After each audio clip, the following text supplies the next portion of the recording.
Nako, ito mga sangkay, mayroon pong good news. Ito po ang inaabangan ng buong Pilipinas ngayon. Magaganap na.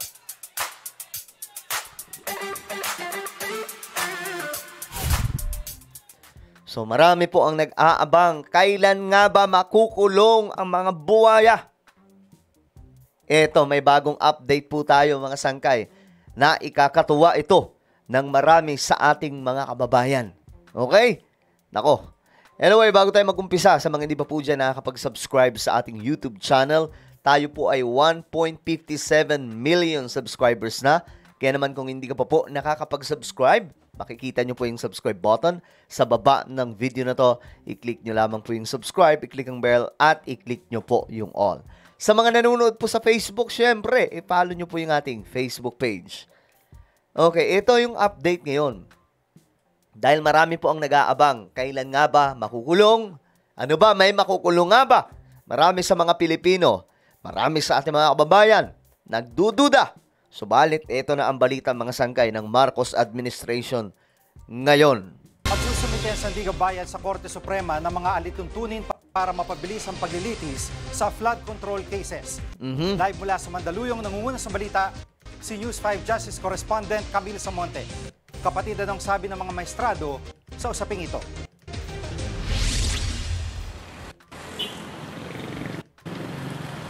Jiggy, pag-aaralan pa raw ng Supreme Court en banc yung bagong alituntunin na isusumite ng Sandigan Bayan para nga mapabilis ang paglilitis sa mga personalidad na dawit sa katiwalian sa flood control projects.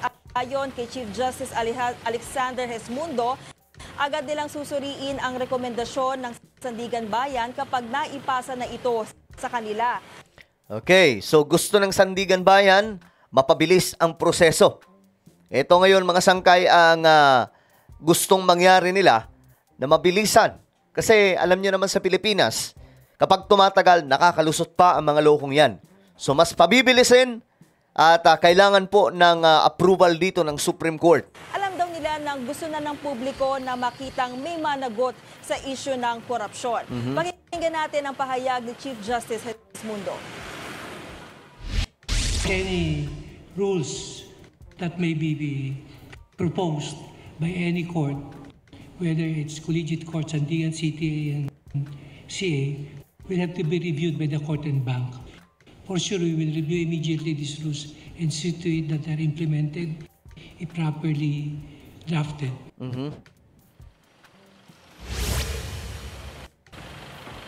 Jiggy, sa isang panayam, sinabi ni Sandigan Bayan Presiding Judge Geraldine Ekong na bubuo nga sila ng mga bagong alituntunin para makapagbaba sila ng hatol sa mga isasampang kaso sa loob ng 6 hanggang 8 buwan. Ayun. Okay. So sa 6 to 8 months, mga sangkay, magkakaroon na po ng hatol. Mabilis po yan. As in, sobrang bilis po yan. Kasi sa dami niyan mga sangkay, at saka alam nyo naman sa Pilipinas, kapag ganitong mga klaseng kaso, umaabot po ng 5 taon, 10 taon pa nga eh. At higit pa mga sangkay, naalala nyo ang patuan, ang tagal. Pero ito mga sangkay, kailangan mas mapabilis.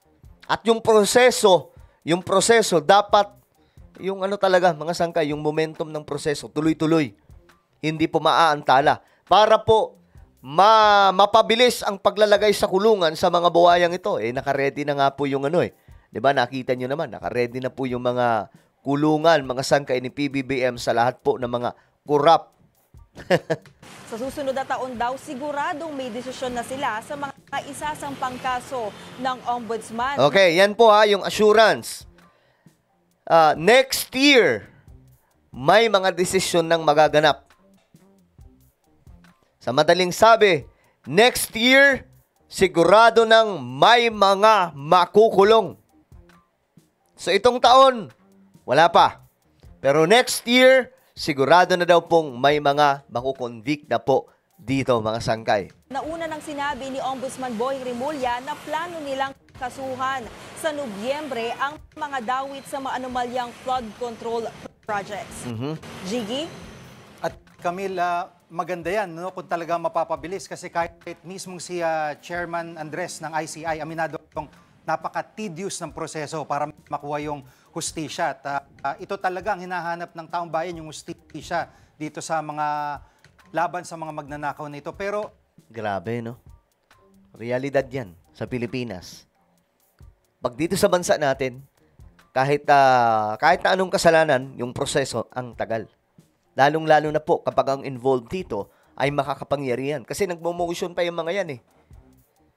Halimbawa, may judgment na sa kanila, guilty sila, magmo-motion na naman sila. Hanggang kung hindi ko alam, pinakamataas 3 ata o 2 mga sangkay. Pero ewan ko lang dito ngayon. Kasi pabibilisin at mukhang tutuldukan po kaagad. At dahil dyan, may mga rules na kailangan ayusin. May mga pulisiya na kailangan ayusin pagdating sa batas. At kailangan po dyan ng approval mula po sa Supreme Court. Sa pinakamataas. Kasi, para po, halimbawa, may guilty na senador o di kaya congressman, mabilis ang proseso sa pagdampot, pag-aresto, non-bailable po yan, guys. Wala pong piyansa yan, mga sangkay. Ito ang matindi. Kapag nakasuhan sila dyan, rekta dadamputin sila, non-bailable. Wala pong piyansa. gaano ka-realistic yung 6 to 8 months na mayroon ng desisyon, may makikita na yung publiko na ikukulong dahil sa flood control scandal? Oh, gaano ka-realistic? Ganda ng tanong.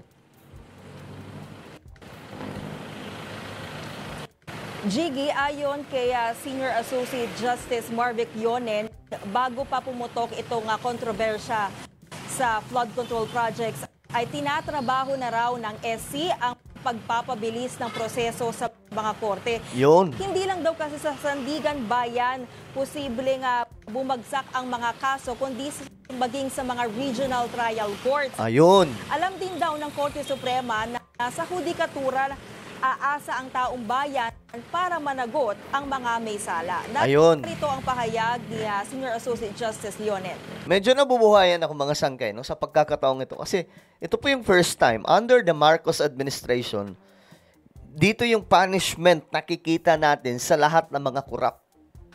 No? Kasi hindi pa ito nangyari. Sasabihin, hindi po nangyari sa ibang administration ito na ganito ka rampant yung gagawin ng isang pangulo para po panagutin itong mga korap. Kasi before, we all know guys, pag tropa, ayos. Pag hindi tropa, pulong. Pero itong si BBM, hindi. Kita nyo, si Martin, kasama po sa listahan. Di ba?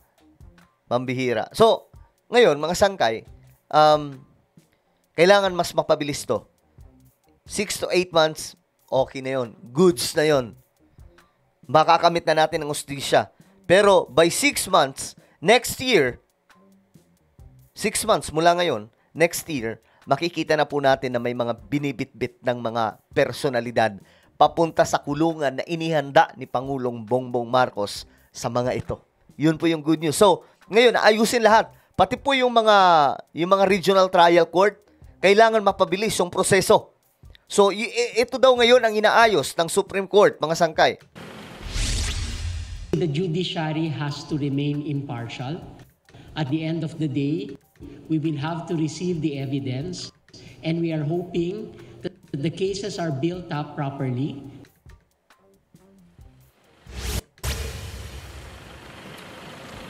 Yan muna ang latest. Balik sa'yo, Jiggy. Well, ano ang opinion nyo dyan, mga sangkay? Ayos ba yun? 6 to 8 months. Kailangan pong may makita na rin po talaga tayo na mapapanagot. Ngayon, huwag kayong mag-alala. Ano pa lang to? Itong nakikita natin. Actually, ang bilis nga po, mga sangkay. Ang bilis. Kailan lang si BBM nagsona, di ba? Ano pa lang ngayon eh? Nasa October. Pero guys, ang dami na pong nangyari. Mula sa SONA, nung isiniwalat niya po ito, hanggang sa paggawa ng website na kung saan makikita doon lahat ng flood control, hanggang sa mga pagpunta ni PBBM sa mga flood control projects, hanggang sa pagsiwalat ni BBM sa mga kontratista, hanggang sa umabot sa ICI, DPWH, mga hearing, mga kongresista, mga senador na involved, malayo na po ang narating.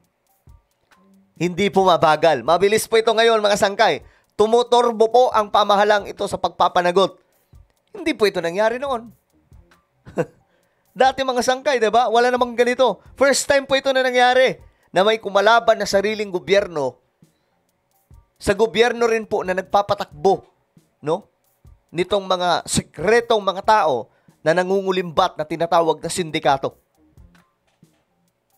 Pambihira. Ang lala po nito mga sangkay. So, ito na yung pag-asa natin. Nakakatuwa lang kasi ito na, nakikita na po natin na may pupuntahan nga po itong ginagawa nila PBBM ngayon. May mga makukulong at naka-ready na po yung kulungan para sa kanila. Alright? Ano po ang inyong opinion? Comment down below. Meron po tayong YouTube channel. Ito po ay Sangkay Revelation. Hanapin niyo po ito ngayon sa YouTube. Kapag nakita nyo na, i-click nyo po yung subscribe, i-click ang bell, at i-click nyo po yung all. Ako na po ay magpapaalam, mag-iingat pong lahat. God bless everyone.